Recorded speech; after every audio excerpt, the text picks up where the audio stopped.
Autoweek, you know, they were the first to break the Viper with us in April, and it's great to be here with them today and have them taste the car with us and kind of experience the Viper's soul.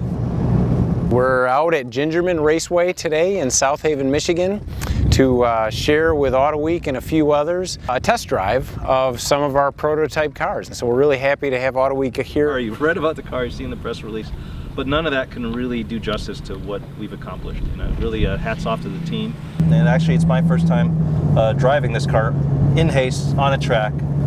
What a thrill.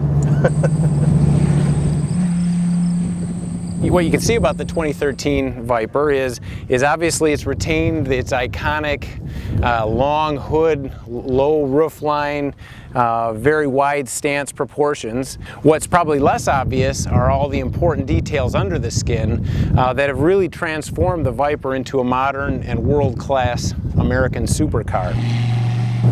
There's no extra motion in the chassis. The car feels much lighter. The new SRT Viper has a curb weight of 3,297 pounds. So we've taken almost 150 pounds out of the car, and that's huge. How did we do that? So roof outer, hood inner and outer, liftgate inner and outer, all full carbon fiber. The doors are formed out of Superform aluminum, and then the quarter panels are a composite plastic, and we have front and rear fascias that are molded in plastic for impact reasons. Under the skin, even less obvious, is there's an all-new frame which has been re-engineered for weight savings as well as for a dramatic stiffness increase. Inside the car, you'll find that there's an all-new interior that's been raised to world-class quality standards. The old Viper was a great supercar, but it lacked a modern interior, and really one that had the best materials. In the GTS model, everything in the interior is wrapped in the highest grade Italian leather we can buy. These are the optional seats in Ferrari sports models. They're standard in every Viper.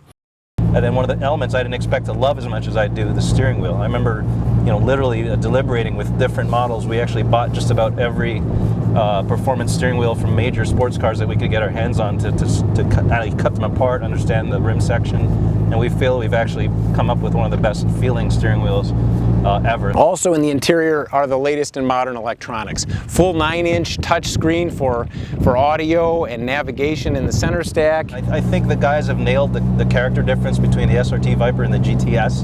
The SRT is definitely a little louder. The inside of the car doesn't have as much sound deadening, if any. So you do pick up some of that, and it gives the car a different character. The GTS is amazing. I mean, it's really several decibels quieter.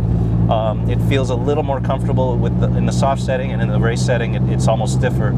So it really, the Jekyll and Hyde effect is really for real. I mean, you can really tell the difference between the two modes. On the GTS model Viper, we have the Bilstein Damptronic 2-mode system, so you can have your cake and eat it too. Once you're at the track, you can hit the race mode for the suspension and have critically damped racetrack handling when you want it. And then when you're done at the track, you put it back in street mode and you can drive home in a little more comfort. It is very much still the raw classic Viper, and you hear the big bore aluminum V10 all day long. A lot of buyers have said, gee, that's nice, but it's a little raucous. And so the GTS model carries some NVH in it. It's got some dampening materials, adds a little bit of mass for that, but a lot of buyers have said, you know, I really want that. You know, everybody who's tasted a car today said it's still a Viper, and to me that's a badge of honor.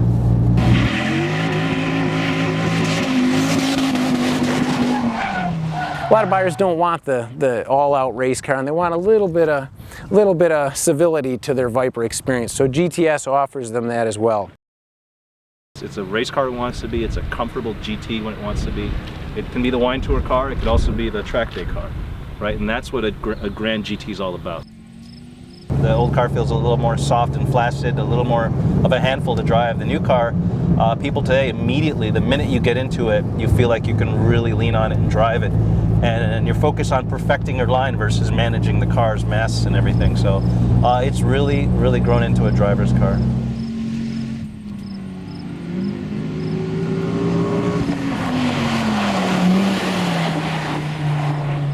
I had a huge grin on my face when I finally drove the car, realized it's intact. The car's soul is there, and it's there in spades, but the car is so much more accessible. Catch all the latest auto enthusiast news at Autoweek.com, in Autoweek Magazine and iPad Edition. Talk with us on Facebook, YouTube, and Twitter at Autoweek USA.